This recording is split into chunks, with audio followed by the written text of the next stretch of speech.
住環境は選べなくても、楽器は選べます。スペースの問題は道具で解決できます。こんにちは、フリーマンです。都市部の賃貸住宅に住む方々にとって、部屋が狭いは楽器を始める前の大きな心理的障壁です。ギターは大きな楽器というイメージがあり、弾く場所も収納する場所も取れないと感じる方がいらっしゃると思います。しかし、ギターの種類によって必要なスペースは大きく異なります。今回は部屋が狭い環境でギターを続けるための具体的な楽器と環境の選び方をお伝えします。ギターの種類とスペースの比較をしていきます。まずはアコースティックギター。この生のクラシックギターもそうです。一般的なアコースティックギターはボディが大きく、弾く際に腕を広げる空間が必要です。収納する場合もハードケースやソフトケースに入れると比較的大きなスペースを取ります。狭い部屋に住む方にとっては、俯瞰と演奏の両面でスペース的な負担が大きい選択肢と言えます。そしてエレキギター。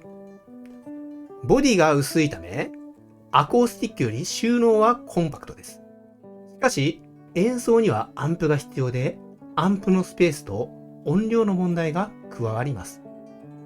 部屋が狭かったり、音が出せないという2つの問題を同時に抱える選択肢になりやすいです。電気を通すことが前提のため、ヘッドホンでの練習前提であれば、音問題はクリアできると言えます。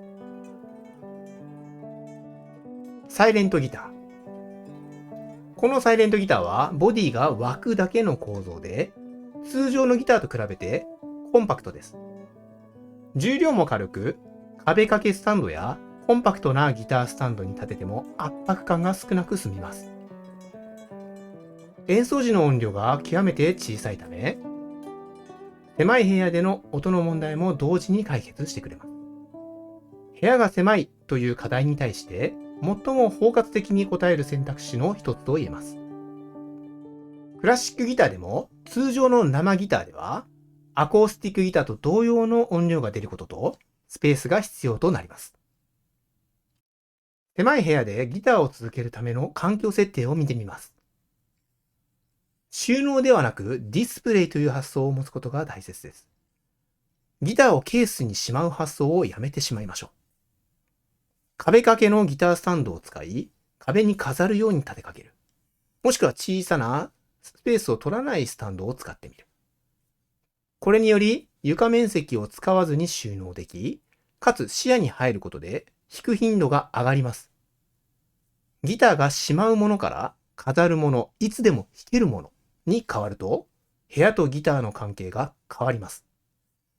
サイレントギターの枠だけのデザインは、インテリアとして部屋に馴染めやすい特徴もあります。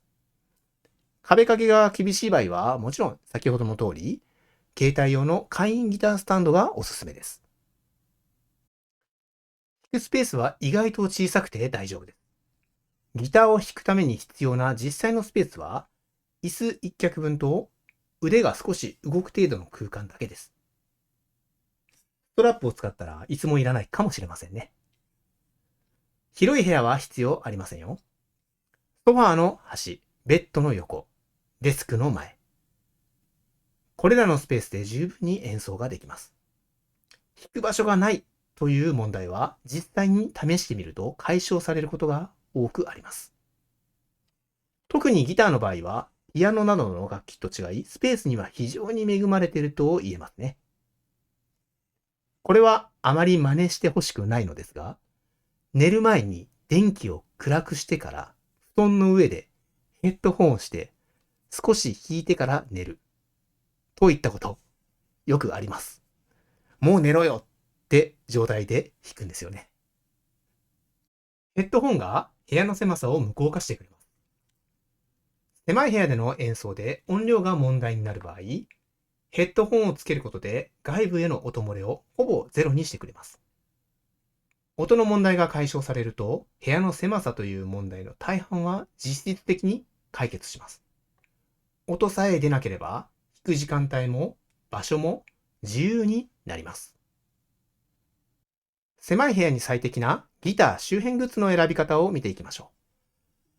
コンパクトなギタースタンドを選ぶと良いです。ギタースタンドにも様々なサイズがあります。床に置く A 型スタンドは安定感がありますが、どうしても床面積を使ってしまいます。壁掛けタイプのスタンドは壁面を活用することで床のスペースを全く使いません。狭い部屋には壁掛けタイプを推奨したいと思います。または携帯用ギタースタンドの選択がベストと言えますね。ヘッドホンについて。大きすぎるヘッドホンは収納場所を取ります。有線の耳に入れるタイプのインイヤーイヤホンであれば、ギターのジャック部分、こっちですね。に挿すだけで使えます。収納も引き出しの中の小さなスペースで済みます。